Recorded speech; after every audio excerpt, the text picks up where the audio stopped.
Hello everyone, Pantoufleee here today for a new review concerning the Progetto 65, the tier 10, tier 10 from the European tech tree, the medium one. And there are plenty of things to say about this tank because it's one of my favorite tier 10 of all time, simply because this tank appears to be amazing. Let's first talk about the armor. You don't have armor anywhere except on the gun mantlet, of course, like it's the case for every single tanks in this game, but also your upper part of the hull. Why is that? Simply because, as you can see, it's extremely angled, and most players, or at least most tanks, can penetrate this plate here if you are straight in front of them without height differences, etc. And that's what is really trollish about the tank and what makes it an amazing medium. If you manage to maybe try to hide the lower part of the hull and you only show this side to your opponents and you show it angled, they are gonna auto bounce most of the time. And that's what makes it, in my opinion, one of the strongest mediums, because this one actually has armor, at least on the front, because if we talk about the sides and rear, everybody can penetrate you with HE shells. So really be careful about that. Always try to stay right in front of your opponents with this tank, because as soon as you try to turn or even try to angle it just a little bit, everybody's gonna penetrate you like butter. Overall, that's it for the tank. Now for the turret armor, you don't have any, but it's still trollish, as you have quite a huge gun mantlet and the rest of the turret is paper. What I would advise you to do is probably when you're shooting, etc., try to go frontward, backward, etc., move a little bit in order for your enemies to shot at your gun mantlet instead of the rest of the turret, because that's the only part which is impenetrable. Overall, that's it for the armor. Now let's talk about the gun, which is the first tier 10 with an auto reloading mechanism. You all know what it means. It means that unlike, for example, an MX-50B that will have to shoot 3 times before reloading, with this one you can shoot 2, reload 2, you can shoot 1, reload 1, etc, etc.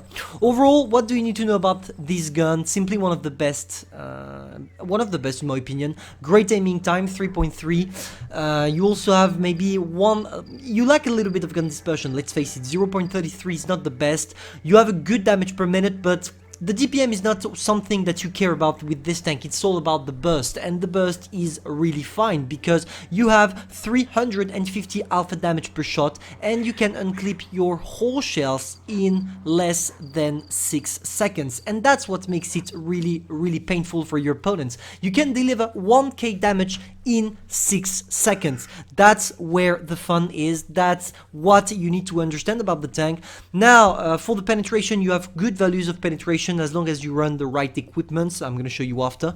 And overall, an extremely good gun depression that makes you work really well. I mean, the gun goes along pretty well with the hull armor, because I told you, if you manage to angle that, you're gonna be impenetrable. And if you use it on mountains, ridgeline, etc., when you put down your gun to shoot at your opponents, you're on a hill and they can't see this part, or they can see only angle, everybody's gonna bounce. That's pretty much what you need to know about the Progetto. Overall, for the playstyle, it's quite simple. Peekaboo works the best if you want to show only your turret, and if you want to make your enemies bounce, you try to show the upper part of the hull while angling it. If you do that, nobody's gonna penetrate you. You're gonna be able to bounce shots, and as soon as they bounce, you go out and you burst all your shells. But you have several playstyles, not only that. I mean, you can play it in support like a regular autoloader. You wait for your enemy to shoot, and after you deliver your 3 shells, you go back and you wait for your whole clip to reload.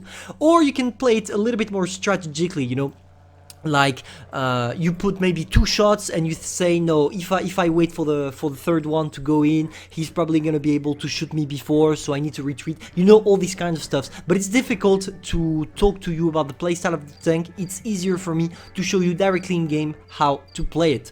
So now for the provisions, I go for the 3 last ones. For the equipments, I go first for the calibrated shell to increase a little bit my penetration, to be sure not to bounce, enhanced gun lane drive, and vertical stabilizer to reduce my aiming time to the max. Defense system, because I'm not gonna ram anybody. Improved assembly, because my tank is paper overall, even if I have this this plate at the front, which is quite angled, but still angled doesn't mean armored, and the plate is not armored. Finally, toolbox, because an strike is useless. Improved optics, because I'm not a tank destroyer, I'll not camp. Engine accelerator, because overall I have a great mobility, so why not improve it a little bit more. And consumable delivery system, because I don't need 30% duration of consumables, because I can't equip adrenaline on this tank. Maybe I forgot one thing regarding the mobility before we jump in. You have a really good mobility. You're not gonna struggle finding position and taking advanced position at the beginning of the game, therefore you can spot quite effectively. Now let's go for some battles. Alright, so now regarding the playstyle, let's see what we can try and do. If we analyze real quick what they have a team mainly composed of tank destroyers and medium tanks, so they're probably gonna play it on the medium tanks, and on this map the medium tank is the right side. We can try it, it can be a good way for me to show you the playstyle of the Progetto, because there are several things you can adopt. You can try to play aggressively, you can try to play in support. You have plenty of things you can do with this. So we're gonna try to find out if my tactic is good or not. We're gonna find right now. So yeah, I was expecting that. Oh, nice shot. Nice. Okay, we managed to sneak a shot. I'm not gonna bother going too far, because there is probably the 268 waiting behind. Not the Yak Panther 100, because it doesn't have enough enough horsepower to be in place already. Oh, nice. Can we sneak shots? Yeah. Oh, come on. How am I? Okay, I thought I could penetrate the upper part of the 75 hull. It appears that I was wrong. I'm just gonna wait for my whole clip to reload, and we're gonna try again that E75. Or maybe I can try to help the heavy. I don't know. I can try some peekaboo. The whole point is just not to get spotted too fast. Oh. Okay. If we can deal with this. Come on, let's reload. Nice. Oh, maybe I'm a rack? No, I'm a rack. No, I'm a rack, but we can still sneak some shots. Okay, for the moment we're good. We're playing in a support role. I don't really need to go in. My team is well placed for me to do a lot of damage, and that's exactly what we're gonna try to do. A lot of damage. Can we maybe kill the 75? I don't know if the Yak Panther can see me, but I don't think he does. Okay, I'm gonna try to reload my whole clip. Come on. Okay, I might not be able. No, I'm gonna go for a shot straight. I don't really know where's the Yak Panther, so I'm just gonna try. Okay, one of them went in and not the rest. Okay, am I spotted? I don't think I'm spotted. We're gonna give it a try. Oh, bad gun dispersion. 4, 3, 2. Yeah, for the moment I'm playing it regularly. I'm not even trying to burst by reloading all my shells. I don't need to. I simply want to... no, I went for an HE, not for an HE, because I was not sure I could penetrate, and I would rather go for an AP that actually penetrates than... Okay, nice. Nice. Took 2 shots, but it was worth it. Now we can advance. I'm just wondering where is the 268, probably in the back. Let's use this.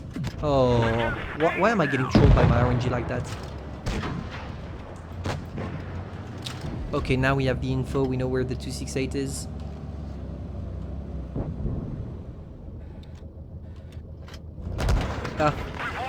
Okay. Okay. I took some hard shells here. Let's try now. I'll not be able to get that E75, not from here. Okay, I took not the best position here. Maybe I can sneak some shots on the K91 before he managed to go there. Yeah, we managed to. 140, you got this? Yeah, you do. Very nice. Okay, time to reload. And maybe try to sneak a... Ooh. Okay, E75 missed. I need to be able to sneak a shot. Nah, he's not gonna move. He is simply not gonna move. So instead of trying to get to the E75, I'm gonna use my support role here, and I'm gonna show you what I mean by that. I'm simply gonna try a position from where I can help that heavy. Problem is, yeah, of course. What, the RNG is truly against me. That's terrifying. The RNG. Okay, but at least it's important for us to not to win, but to just simply try something. You know what? I'm gonna take some distance. If I stay here, I'm probably gonna die in the process, and that's not what I want. What I want is to be able to kill a T-5041. I need the 140 to be able to sneak one shot in the T-5041. If he does, it's a win for us. Let's try to use the gun depression. No, I can't. I can't. I simply can't. It's not possible. It's simply not possible. I'm just afraid of where the T-5041 is gonna pop from. I'm probably gonna come back to my object 140. If I stay here, I'm probably gonna die. Okay, you know what? I'm making them believe that I go away, and in fact I'm gonna use that bush to maybe spot the 268 and be able to sneak a good shot. Yes, we did. Alright, we did. Now we need to face that T-5041. I just don't know where the guy is. I truly don't know where the guy is, and I'm afraid of that. He's probably camping and waiting for us. Maybe the best thing we could do is actually putting someone in the cap circle right now, but it's not. Problem is that we are one shot, so where is the T-5041? That's the question I need to answer. Ah, there it is. Okay, we managed to sneak a shot. Can we sneak in another one? 140 is coming. Nice. Alright, good teammate, that object 140. I'm gonna give him a thumbs up. We played well. So yeah, overall, see, I did not try to play too aggressively. You don't have the armor for it. And when you have to go in, simply go in like I did. And it worked perfectly fine. Now we're gonna go for another gameplay that is gonna show you how to play the tank extremely aggressively. And that's thanks to a subscriber. So, we have the pleasure of watching David SK1 playing his Progetto 65, and even if it's not the biggest ace tanker ever, it's still a good game, and I really think that it shows you how to play it aggressively. And that's why I decided to comment it, so thank you David for sending me this game. Overall, what is he doing? He's using his mobility to take an advanced position in which he will be able to use his gun depression while going forward, backward, etc. in order for him to be able to bounce some shots. He tried to get a shot on the T-54, unfortunately the RNG trolled him. Yeah, things happens. I mean, if you look at my previous game I just showed you, I had a really bad RNG. And it's gonna be the same for him. He's not gonna be unlucky, at least for the beginning of the game. Or look at this, T-54, T-54, the shot goes in the ground, FV1A3 bounced. But yeah, he's not taking too much risks, and that's what I like. He's not trying to play aggressively simply because, you know, he could go out, take all the shots and still manage to penetrate all these 3 shots. But no, he's trying to use his shots correctly, and that's what you need to understand when you're playing with an auto-reloading tank. You need to play it carefully. You need to know what you're doing with your shells. And really guys, if you're an auto-reloading tank, you don't have and you don't need to burst all your shells every time you go out. It's useless. If you do that most of the time, you're gonna get completely destroyed, because that's not how these tanks are supposed to be played. Now overall, he's taking another advanced position that will allow him to sneak some shots. He goes for the E75 because that's the easiest target, even knowing that the K91 is watching him. I don't think the K91 have the gun depression to get him. He can shoot between the tracks of the T-54. He managed to burst all his shells. He did the right thing by bursting his shells, by the way. And now he simply has to retreat and wait for his whole reload to be completed. Unfortunately, the Progetto in front of him decides to push, but it seems like he stopped at the very right moment. Maybe he's gonna come back, maybe not. David is still gonna go in, and here, you see what I'm talking about? Look at where he penetrated the first shot. That's the upper part of the Progetto 65. I told you, this plate is impenetrable if you're on regular terrain. There is no height difference. As soon as you have a little bit of a height difference, and therefore your tank is not as angled as it's supposed to be, as it is in the garage, people are gonna penetrate you. And that's why I tell you that if you manage to angle that plate in upper ways, you are gonna be able to bounce things. And that's how I managed to bounce things things with my Progetto, using this upper plate at my advantage. Of course, it was a little bit hard for our friend here to do that against the Progetto, and it was hard for the Progetto to do it also, because on this map, especially as it's not a city map, it's quite hard to have a really flat terrain. But overall, it's still working. He goes in, he tries to help his fella that is probably gonna get pushed, but it seems like the enemy team is not taking care of David. They really want to focus first, and it's something understandable that you should all do. Always focus low lives. That's how you win games, and it will prevent a new gun, or it will prevent you from taking 2 shots instead of 1, etc. So now it will prevent you from taking 1 shot instead of 2. I'm sorry, I misspelled.